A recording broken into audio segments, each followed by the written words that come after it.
cómo vamos a presentar los casos clínicos según este patrón que tenemos para la presentación de cada caso.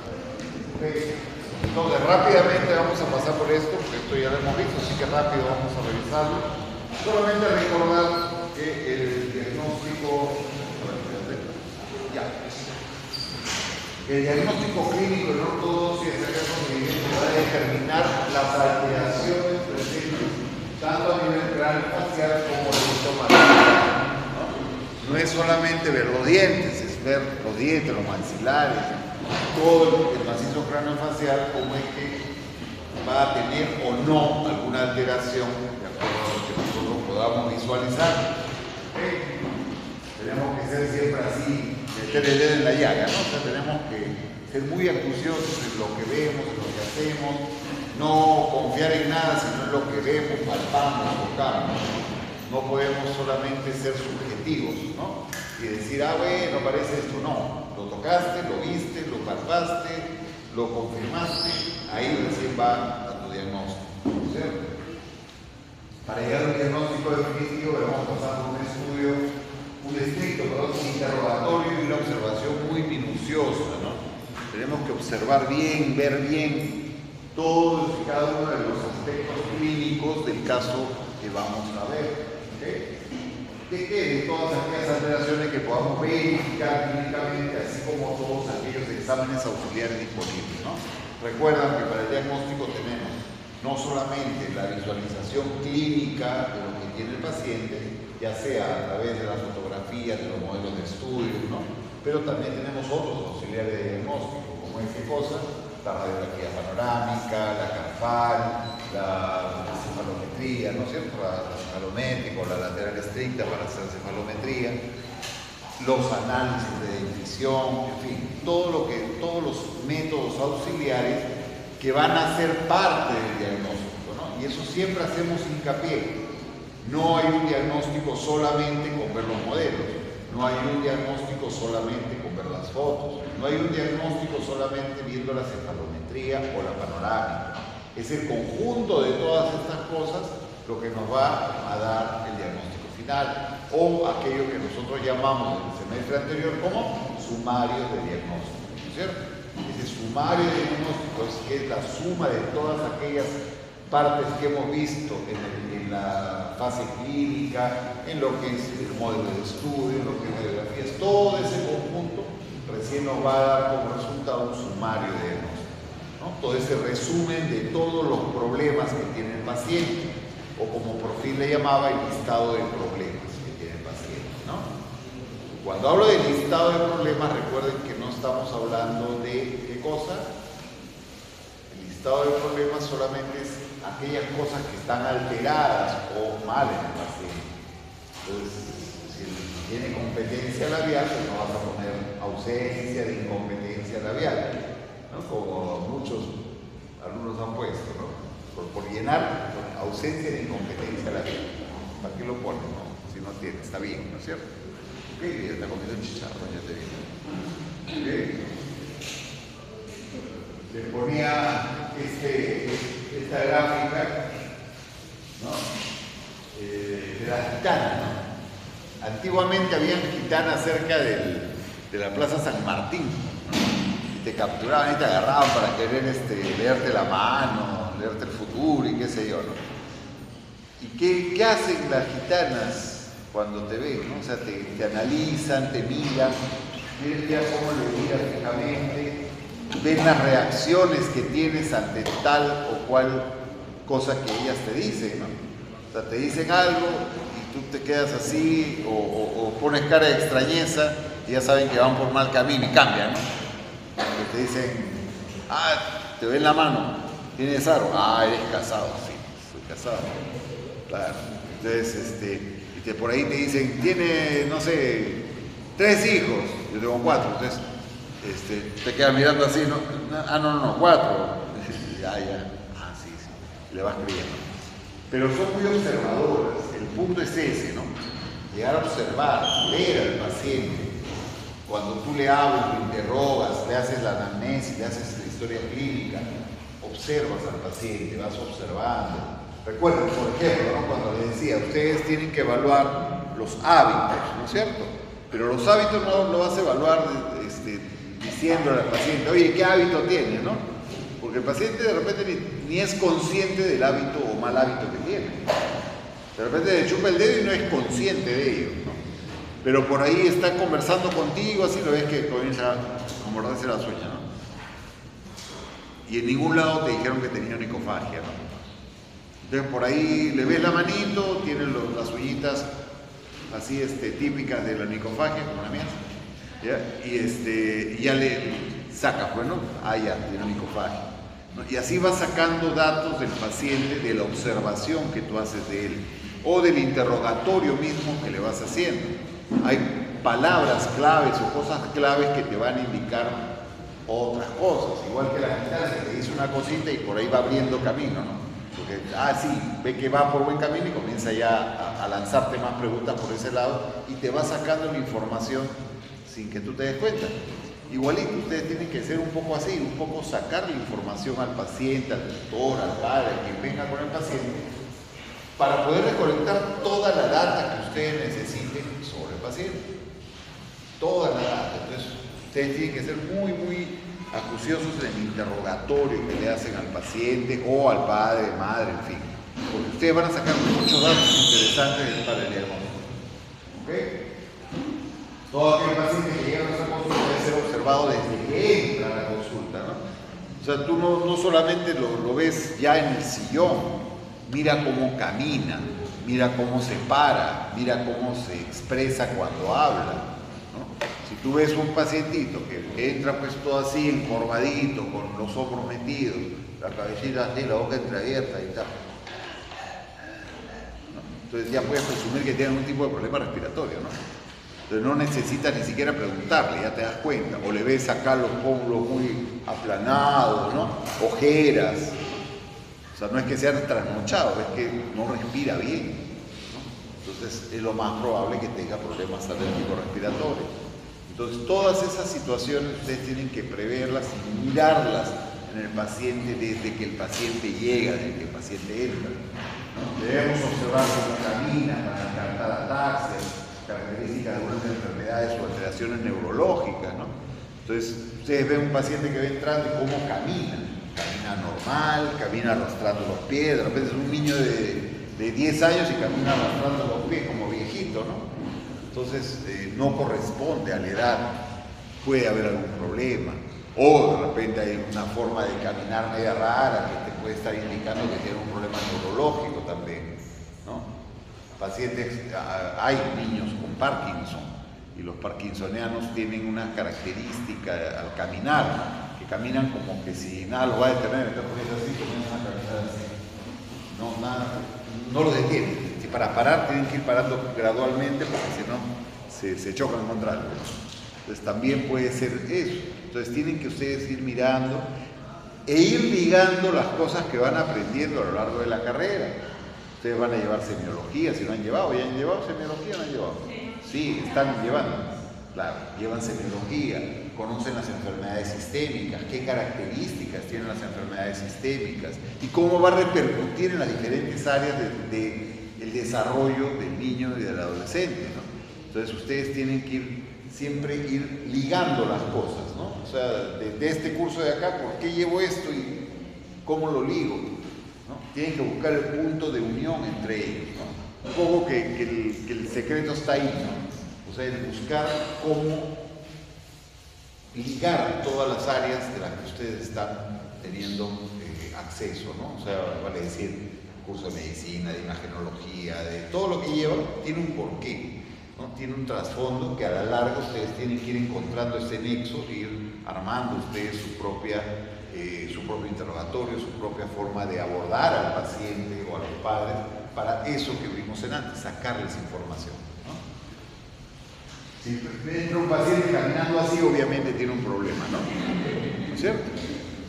Obviamente tiene un problema. Si entra así, ya podemos pensar que tiene algo mal, ¿no? No creo que esté así caminando un paciente. Debemos observar postura, ¿no? Postura del paciente. Eso nos da luces sobre posibles hábitos o vicios también posturales que pueden influir en una malnutrición. Hay niños que están sentados, ahora con el celular más paran así, ¿no? Pero antiguamente que no había celulares, tú comienzas a hablarle al niño, y comienzas se pone así. O se pone así, se pone así, ¿no? Entonces, diferentes posturas. Esas posturas pueden también llevar a algún cierto tipo de maloclusiones, ¿no? Porque si el niño está constantemente con la mano acá, es probable que pueda interferir, o sea, estamos hablando incondicional, que puede interferir ¿en qué? En el crecimiento mandibular. Si es un niñito y está todo el día así, entonces es probable que pueda desarrollar una laterognasia, porque está constantemente con la mano acá apoyada, ¿no? Entonces eso tenemos que irlo visualizando. Y eso lo visualizas no haciéndole saber al paciente que vas a ver eso, sino conversas con él, hablas con él, estás con tu paciente y vas viendo las diferentes cosas que hace mientras tú hablas con él. Y eso te va dando luces al respecto, ¿no? La observación aguda de las características faciales es fundamental en un buen diagnóstico, ¿no? Habíamos visto la simetría, ¿no? La simetría de los tercios, de los quintos, ¿no? Eso lo puede incluso visualizar sin necesidad de hacer el trazado. O sea, lo vas a hacer para la parte ya de la historia, pero tú lo miras al paciente y te das cuenta si es simétrico, asimétrico, si tiene algún quinto más desarrollado o menos desarrollado que otro, ¿no? Eso es visible, ustedes lo pueden ver, ¿no? Si de repente tiene el tercio medio aumentado, el tercio inferior disminuido o aumentado, que es característica de algún tipo de maloclusión. ¿Okay? La postura es importante, chicos, ¿no? Vean la postura del paciente. Luego de haber hecho un interrogatorio adecuado acerca de todos los eventos, desde el embarazo o nacimiento del individuo, debemos indagar por los métodos de alimentación que presentó tal como el tiempo de amamantamiento, y esto lo hemos hablado bastante, ¿no? El ser humano es lactante, es mamífero, ¿no? Entonces, si ha lactado adecuadamente el tiempo indicado como mínimo, que le decía que los pediatras dicen que mínimo debería ser 6 meses como mínimo de una lactancia materna exclusiva, ¿no? Pero por ahí pues hay problemas, ¿no? De repente la mamá no cubre la demanda de leche del hijo, entonces tienen que, aparte de amamantarlo, darle también un biberón con fórmula, ¿no? Pero esos datos son importantes que ustedes lo sepan, ¿no?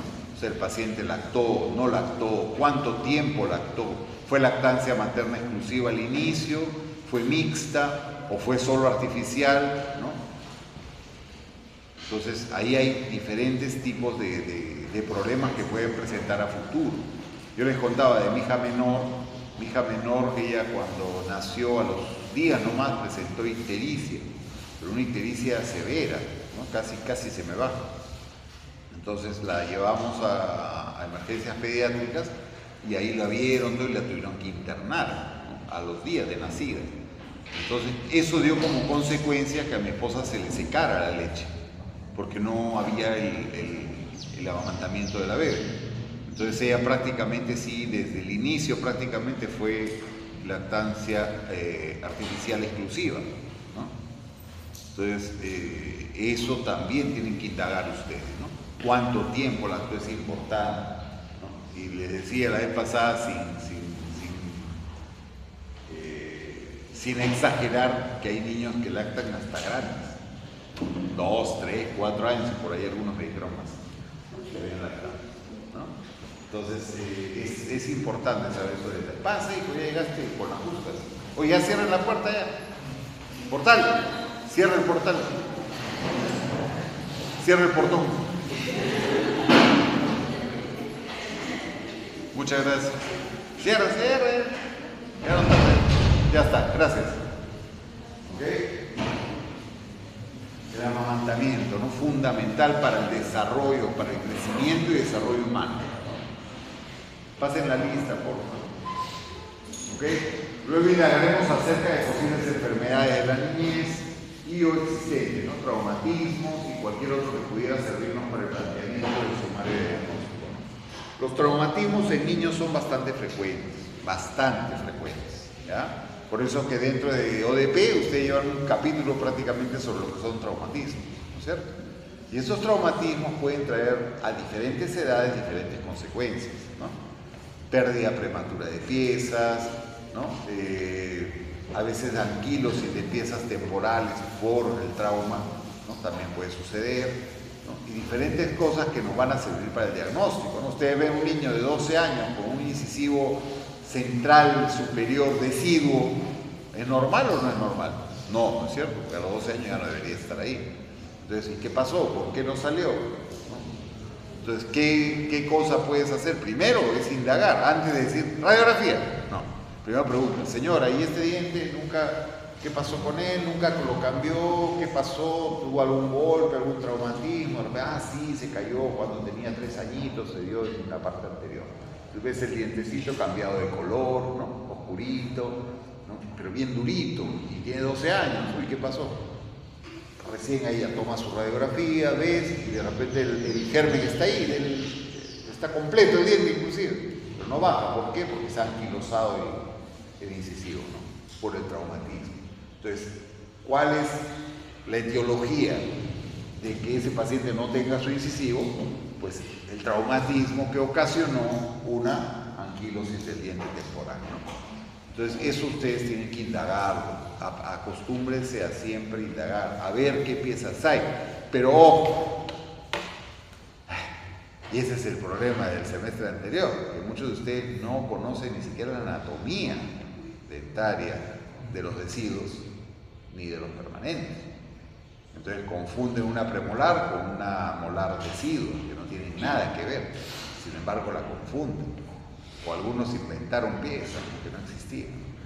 Era una numeración, no sé, de otro planeta, será, porque tenían piezas, decían la 86, 87, 86, 86, eso no existe, ¿no?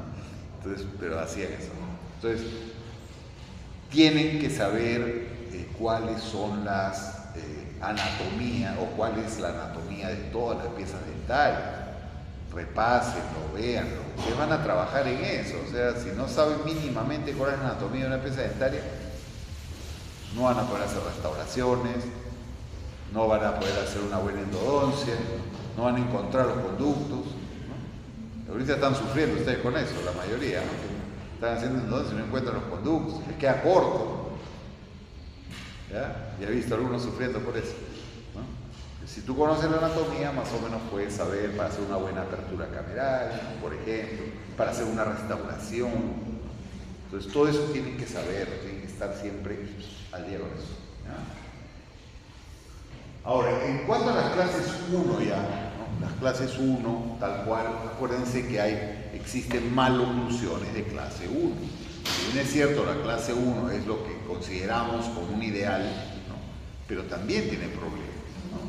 Todo paciente de clase 1 es aquel cuyas características fenotípicas externas encuadran dentro de esta clasificación, van a presentar una relación molar de clase 1, pueden tener una relación canina de clase 1, y siempre, les repito lo mismo, y siempre cometen el error, no existe clase 1, 2 o 3 de angle en caninos, deciduos, ¿no? Solamente en caninos permanentes y primeras molares. Cuando no hay molares, estamos todavía en dentición deciduo, es el escalón mesial, distal, recto, ¿no? Ya, ¿ok? Pero siempre les decimos y siempre se equivocan. Les ponen la pregunta del examen y caen en eso, ¿no? ¿Ok? Es útil la utilización de radiografías panorámicas, cefalométricas como auxiliares de diagnóstico. Y siempre hago ese énfasis porque muchos vienen ya con su cefalometría hecha, un análisis cefalométrico, y ya con eso quieren diagnosticar, ¿no? Solo con eso, y no puede ser, ¿no? Es el conjunto de todas las cosas que tenemos que logramos un diagnóstico, pero no solamente con una radiografía. Ya saben que la carpal puede ser reemplazada, o no reemplazada, sino, digamos que podríamos utilizar también la cefalométrica para ver la parte del desarrollo vertebral, para ver la maduración ósea del paciente, ¿no? No necesariamente tenemos que usar la carpal, pero también es un auxiliar. ¿Ok? Entonces vemos, por ejemplo, los pacientes, y miren, errores que se cometen, ¿ya? Esta paciente hace 8.000 años, 8.800 años, ¿ya? Y miren el error, tomarle con esta pañoleta, ¿no? No debería haberle tomado con esta pañoleta, ¿no? Pero son errores que uno comete y con el tiempo ya te das cuenta, no dices, oye, esto estuvo mal, ¿no? ¿Por qué me tomé con esto? Pues tienes que ver todo, dónde está la inserción del pelo y todo para poder decir más cosas. Pero esta paciente, por ejemplo, encuadra más o menos dentro de lo que es una clase 1 para un latinoamericano. Tienes un perfil ligeramente convexo, ¿no? Una carita que va entre mesoadólico, más, ¿no? Tendiente a dólico. ¿Ah? Dólico, ¿no es cierto? Ajá. Tendiente a dólico o dólico. Aparentemente un tercio medio aumentado, ¿no? Porque, ojo, acá no podemos determinar, no sabemos dónde empieza la inserción del cabello, pero más o menos podemos ver que está aumentado. Aquí tiene un mentón bastante prominente también, ¿no? Que es bastante evidente, ¿no? Tenemos que evaluar apiñamientos dentarios, que es una de las cosas más comunes en la clase 1. Siempre se les dice que el problema mayor de la clase 1 es un tema de espacio. Falta espacio, sobreespacio. Si falta espacio, va a generar apiñamientos. Si sobreespacio, va a generar diastemias, ¿no es cierto? Entonces, hay esos dos caminos en la clase 1. Vemos quiloversiones, todo lo que se llama posiciones individuales que hemos visto, ¿no? en la historia clínica, todas esas cuadrantes que veíamos, ¿no? Donde dice qué cosa, mesialización, distalización, extrusión, intrusión, en fin, todo lo que podamos tener, todas esas son posiciones, mal posiciones individuales, si es que hubiera alteración. La presencia de dientes supernumerarios, la ausencia de piezas dentarias, ¿no? Todo eso tenemos que irlo visualizando. Y visualizamos aquí, por ejemplo, un apiñamiento, ¿no? Miren, aquí no es la foto exacta para ver esto, pero ya se ve que hay un apiñamiento, ¿no? Vemos aquí una arcada triangular, que ya es un paladar profundo, ojival, que ya más o menos nos está diciendo de que puede haber ahí, ¿qué cosa? Un problema respiratorio, ¿no es cierto? ¿Sí? Astopillo, ¿estás grabando o estás viendo otra cosa tú? ¿Ah? Después te preguntamos algo y te pone chino. No dices nada. Ya, deja el celular. La próxima clase, como siga viéndolos así, todos van a dejar sus celulares adelante o atrás. Sí, tal cual, ¿eh? Tal cual. Porque están ahí y después en el examen están llorando. Ya, ok. Vemos apiñamiento, miren esta pieza que se ha quedado acá. Algunos le llaman esto sumergida, ¿no? Se ha quedado entre estas piezas por mesialización de esta. Sin embargo, la relación molar es clase 1, relación molar clase 1, relación canina clase 1, relación canina clase 1. Pero miren, también hay diastemas. Ahora, ¿es canino o no es canino? O el canino está acá. El canino está acá. Ah, ¿ya ves? Entonces ves un diastema. Oye, esto parece canino, no era canino, era premolar. ¿Ok? Al otro lado igual. Premolar, el canino está aquí, miren. ¿Lo ven? ¿Aquí lo ven? Ahí están los caninos, por eso que no están aquí. ¿Ya? Ven los caninos ahí, ¿no? ¿Ok? Por eso también es importante, y siempre hacemos énfasis en que los modelos de estudio deben verse hasta el fondo del surco, para que ustedes puedan visualizar eso en el modelo de estudio. Ustedes van a ver esa prominencia que se forma por un canino que está por evolucionar a vestibular. Pero si ustedes sacan una impresión que solamente se ve hasta los dientes aquí y no ves el fondo del surco, o sea, ¿qué dirías si ves un modelo así sin saber nada más? Tú dirías, tiene anodoncia de caninos, ausencia de caninos, ¿no? No, los caninos están, ¿ok? Lo que es síndrome de Brody total o parcial. El Brody es esa mordida que le llamamos en tijera, ¿no? Cuando las superiores sobrepasaron completamente hacia vestibular a las inferiores, ¿no? Si hablamos de una caja y una tapa, la tapa es tan grande que sobrepasa completamente, se sobreextiende a la caja, cuando debería encajar perfectamente, ¿no? O cuando la tapa es muy pequeñita, puede haber una mordida cruzada. Pero el síndrome de Brody es ese cruzamiento, pero completo hacia vestibular de las piezas, que toda la pieza está hacia afuera, todas las piezas molares están hacia afuera. Entonces, si es a ambos lados, hablamos de un Brody total, si es a un lado solamente, un Brody parcial.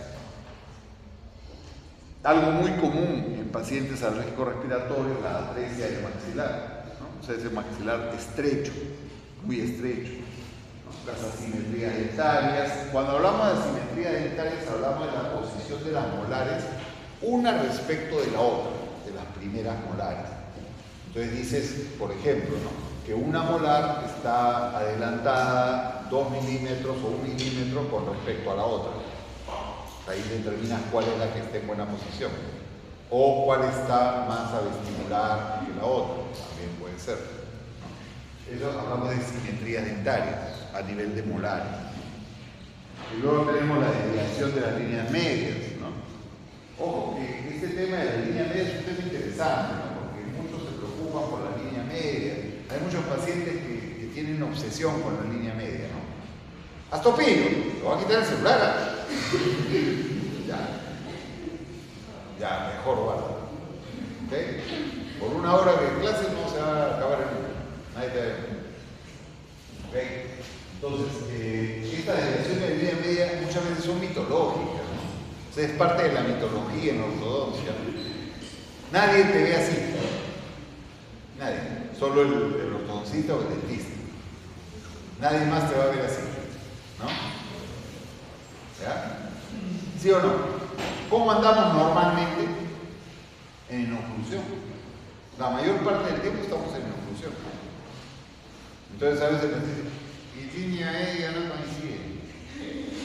Ah, ya. Ahora, funcionalmente, hay un montón de artículos de revistas que dicen que funcionalmente no influye en nada la línea media. En nada.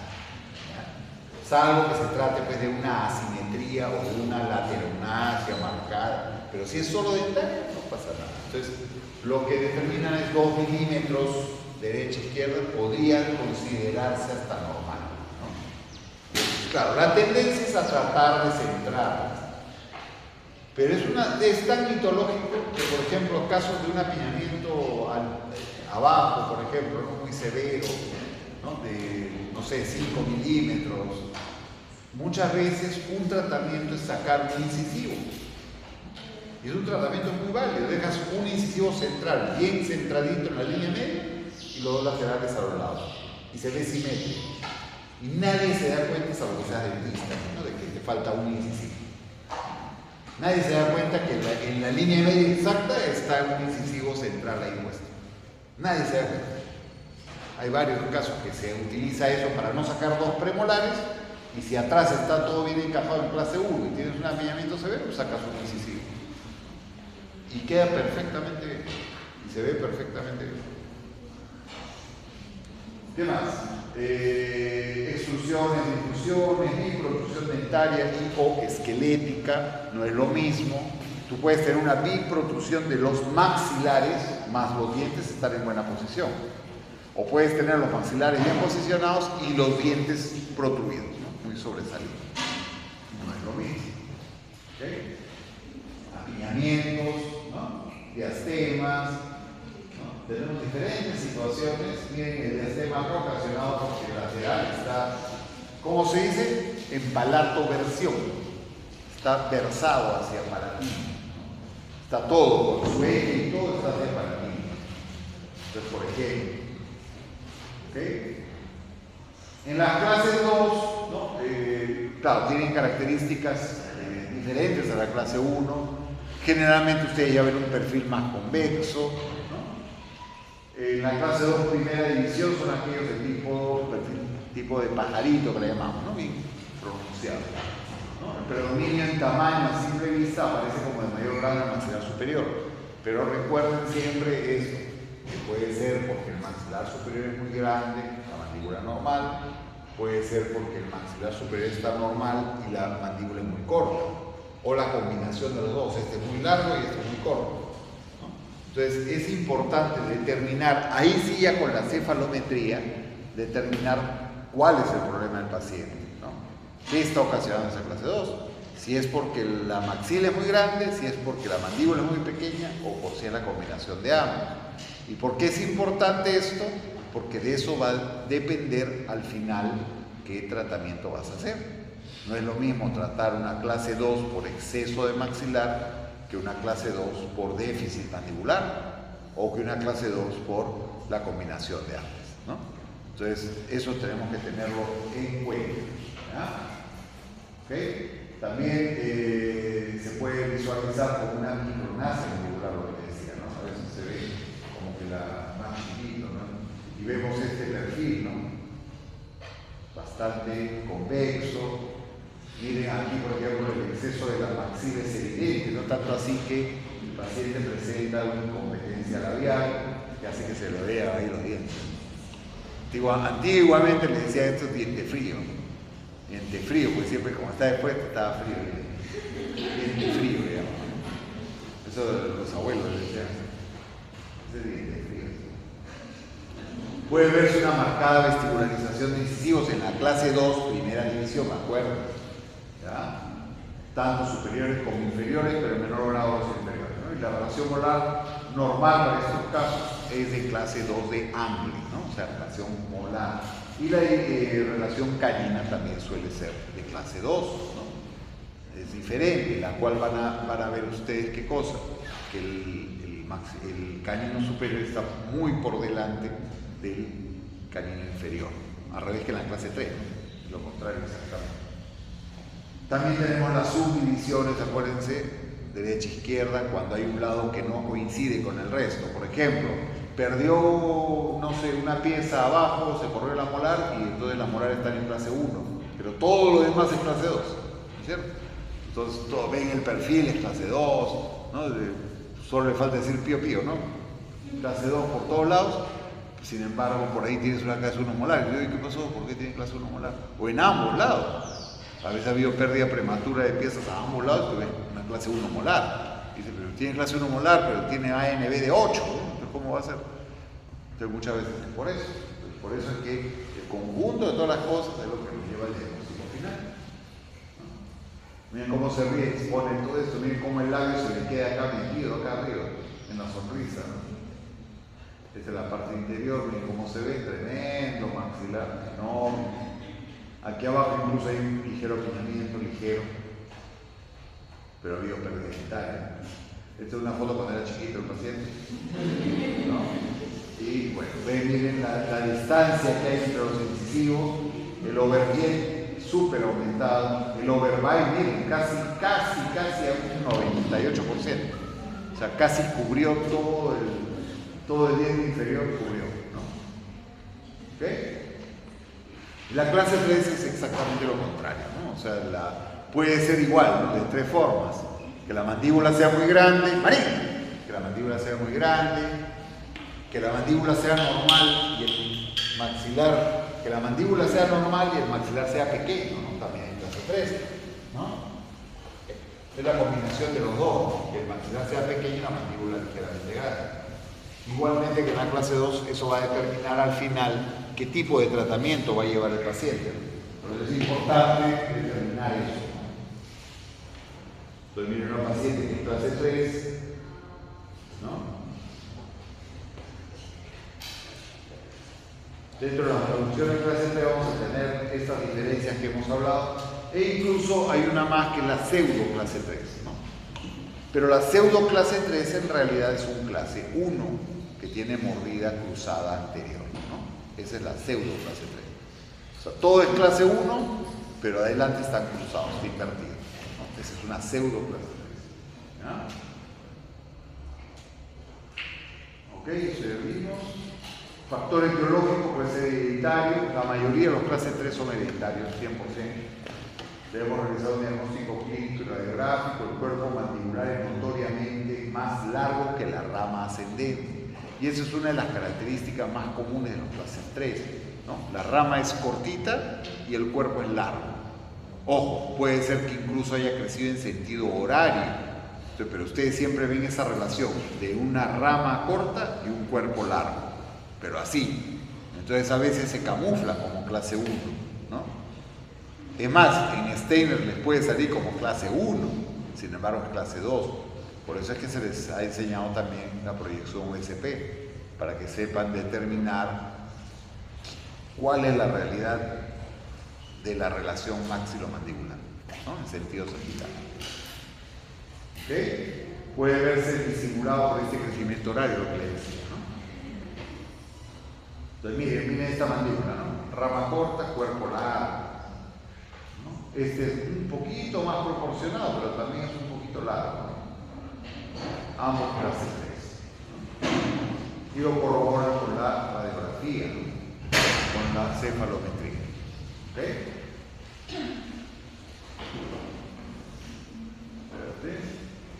Y bueno, ya después vamos a ver lo que son las terapias, ¿no? Muchas de ellas llevan el uso, por ejemplo, estas mentoneras en el caso extremo. Mentoneras, pero tempranamente, ¿no? Desde una edad temprana. Muchas veces estos casos llegan a la edad adulta donde es necesario intervenir con ortodoncia y cirugía ortognática, ¿no?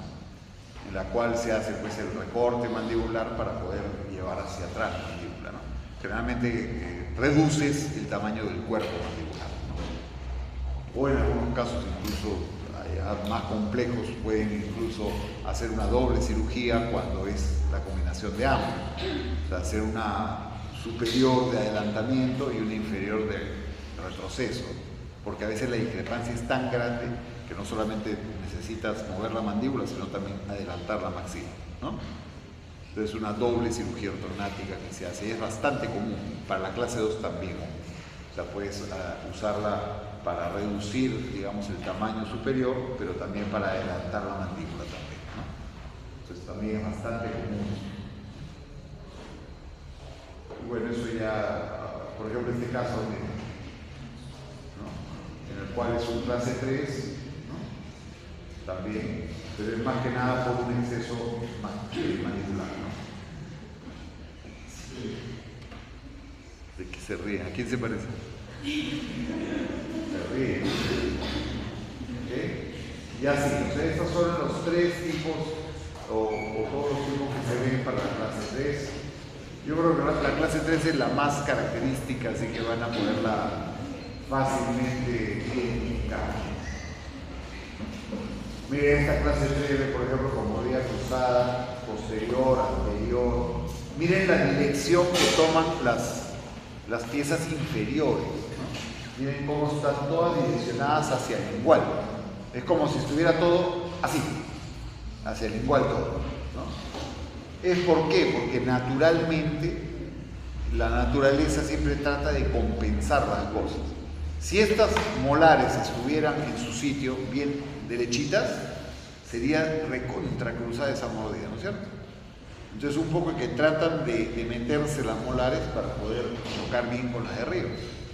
Y así también pasa aquí, ¿no? Muchas veces, no es este el caso, pero muchas veces en las clases 3 ves una vestibularización muy marcada de los superiores y una lingualización de los inferiores, para más o menos tratar de encontrarse en el camino, ¿no? No siempre sucede. ¿Ok? Por déficit de crecimiento maxilar, este sí les había enseñado, creo, ¿no? De la que le habían sacado los caninos, ¿se acuerdan? Que tenía una arcada triangular y así todavía, mordida abierta todavía. Miren, un triángulo perfecto, isósceles, ¿no? Ahí está, isósceles, sin caninos, en pleno siglo, esa fue 20, no, 21, no, 20, todavía fue 20. En pleno siglo XX, extracción de caninos, le sacaron los caninos a esta paciente. Ya me llegó así. Entonces, obviamente había que tener un colapso, pero también miren que tiene un doble plano de oclusión, lo que nos indicaría qué cosa. A ver, ¿quién nos podría decir por qué se ha formado eso? A ver, García Luján. Ya.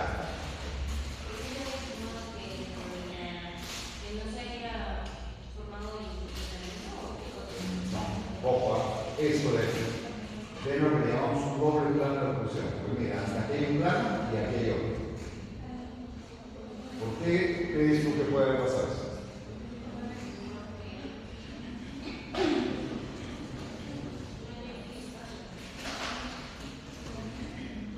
¿Por qué?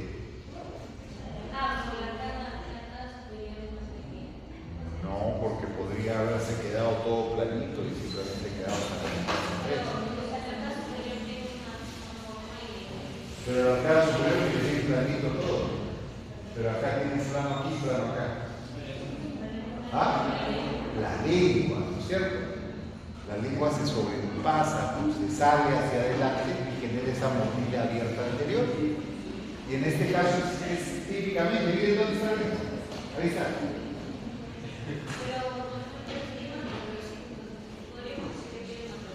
No necesariamente, no. Puede ser hábito solamente. Puede ser el hábito solamente de prohibición igual anterior. O sea, puede estar cada vez que hay glúteo, empuja hacia adelante. Y eso le va generando esto. Ahora, ¿por qué esto y por qué no otra cosa? ¿Por qué no dedo? Porque es súper simétrico. A este lado es igual a este lado. Igualito. La misma magnitud, todo igualito. Y al centro también es parecido. Y generalmente eso tú lo ves con la lengua. Es bien parejita la mordida abierta.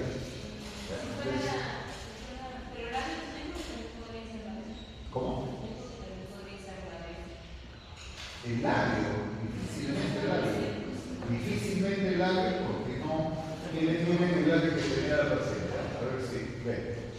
Pero chiquitos, cortitos, no se ve marcado ni nada. Ahora también se ve operosa, no está trasnochada. Es el que estaba con un déficit respiratorio, no están aplanados, cómodos. No miran la nariz, esa cosita. Entonces, fíjense ustedes que estas características son típicas de una paciente alérgico respiratoria, ¿no? Porque ha tenido. Ahora, esta paciente, tú la ves y le echa, pues, no sé, 20 años, 20 y tantos años, y tenía 13 años. ¿Ya? Siempre la clase 3 aparenta mayor edad, siempre. Siempre, todo clase 3 aparenta mayor edad de y fíjense ustedes, si ven a un clase 3 de sus compañeros, fíjense que parece más edad de la que tienen.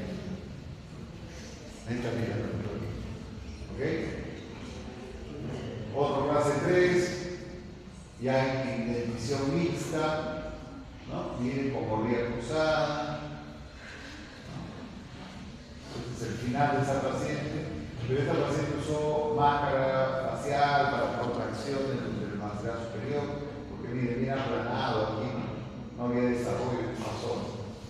Entonces se usó eso para mejorarlo. Al final quedó así, pero sin aparato, sin brackets. Eso fue solamente con uso fue la máscara facial y una plaquita removible, nada más. Y quedó ahí. O sea, fue un caso, creo que les comenté, fue un caso social, decimos así, era una paciente de muy bajos recursos, y se le hizo tratamiento, hacía un costo, pero súper bajísimo. Placa removible, sí. Para alinear los dientes básicamente, y para dibujar eso es un poquito más adelante, porque si no debe ser que están atrás, así. Entonces se le puso una plaquita superior con propulsor para los 4. Y a la par usaba la máscara facial que protraía todo el mundo. Claro, con arco. Pero con arco vestibular no, con arco posterior, para el empuje de los incisivos. ¿No? Y la máscara facial que se trae todo para adelante. Y se le hace pistas, ¿no? O plano de mordida posterior, para levantar la mordida, que estos dientes salgan más rápido a su sitio y que, como tiene pistas aquí, la máscara funciona un poquito más rápido. Se adelanta todo más rápido. Es una máscara de pendiente que tiene apoyo aquí, apoyo acá y con ligas, contracciones. Entonces en la placa le pones unos ganchitos y ahí engancha la máquina. Sí. Y ahí engancha la máquina. O puedes colocarlo también con brackets, depende de la edad del paciente, depende de varias cosas, ¿no? ¿Ok? Y así, no varios clases 3 que vas trabajando, algunos más complicados, otros menos complicados, ¿no? Pero básicamente esa es la idea. Entonces, les voy a dejar yo dos, porque hay un PPT sobre lo que son, de adelanto, de displasias verticales y transversales. Entonces, les voy a dejar esos dos PPT, ya se los he dado a Ángela. Después lo subo también al plano. ¿Ves? La lista, ¿quién la tiene? Va a pasar lista, a ver si hay fantasma de nuevo. Cordero.